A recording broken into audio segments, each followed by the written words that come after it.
Hello and welcome to FusionQA, episode number 4 of using Selenium with Ruby.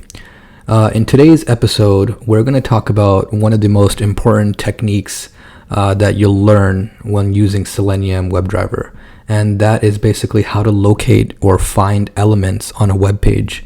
It's one of the most basic things you're going to do when writing tests.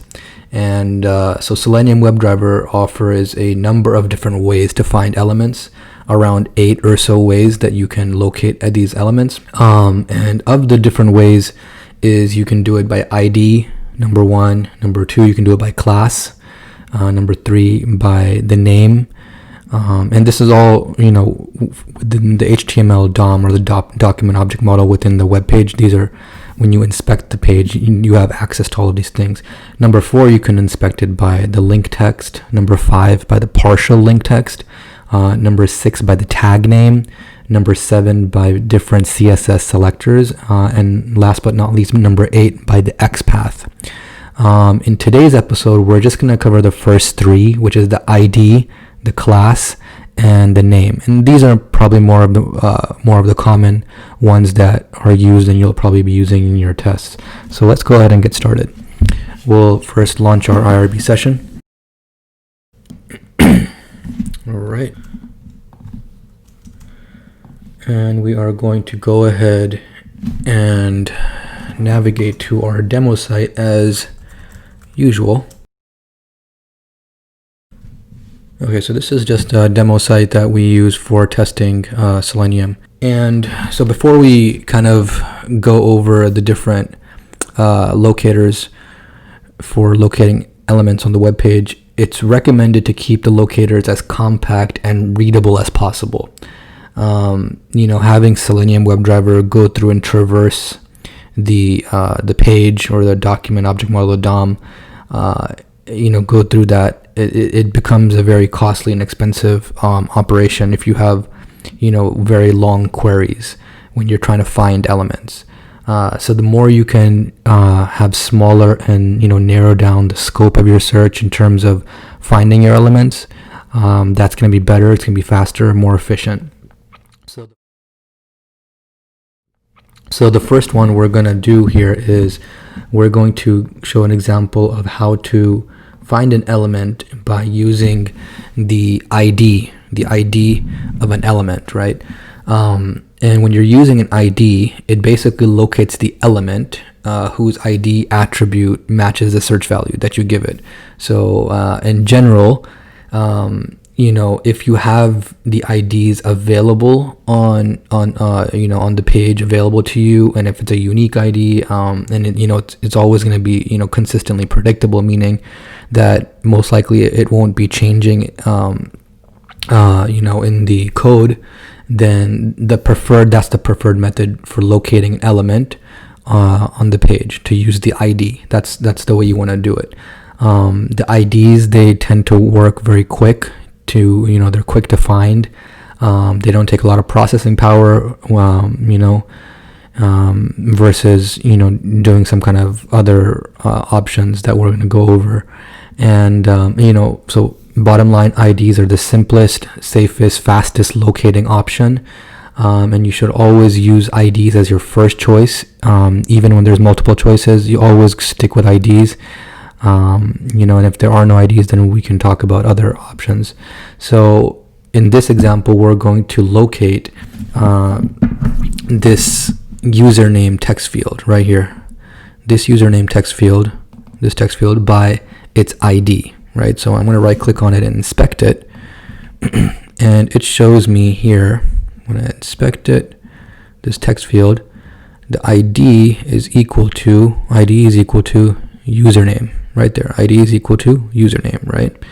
So what I want to do is, I'm just going to say ID underscore element, that we're just going to store that text field that we're going to try to locate in this variable called ID underscore element. So that equals driver, and that's the Selenium-Webdriver instance that we created, driver. We stored it right there at the top in the first line. So we're saying driver dot find underscore element, and then within parentheses colon ID, and then as we said, the ID name, or the ID is equal to username, right? And then close the quotes and then close the parentheses. So we got an error here, and I think the error there was we basically had a misspelling there, right? And there you go. So if I had an extra R there at the end, and got rid of that, so now it located that text field and it stored it right there. Now, if you notice, how do I know it's really stored? Besides the fact that it's telling me right there, you can notice right here on the text field. Just take a notice right here. I'm gonna call ID underscore element. That's the variable that we stored the ID in the text field. I'm gonna call a click on it. So then if I do click, and you'll notice it'll click it, right? Just take a notice of that text field right there. You see that? It clicked it right there. So that is how you find a text, an element by the ID. Now, how about using the class of a element? When you're using class, basically what it does is it'll locate the element, by the class value that you're gonna provide. And using class is not always reliable. The reason for this is because a class name, it can be shared by multiple elements on the page. So again, if you have an ID versus a class, always go with the ID. So now we're going to basically show you in this example how to find this button with the class value. So I'm gonna inspect this button right here, right? And the button has a class of radius. You see, class equals radius, right? So what we're gonna do here is we're gonna say class, we'll say class element. So we're gonna store that button in this class underscore element variable, right? And what we're gonna do is we're just gonna say again, driver. We're just gonna say the Selenium-Webdriver instance that we have. Find the element, and we're gonna say now class instead of ID, and the name was radius. Radius, right?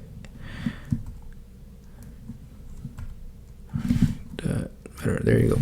So yeah, radius, and then we just close that up, and this should work. There you go. So we got that button stored right there. There it is.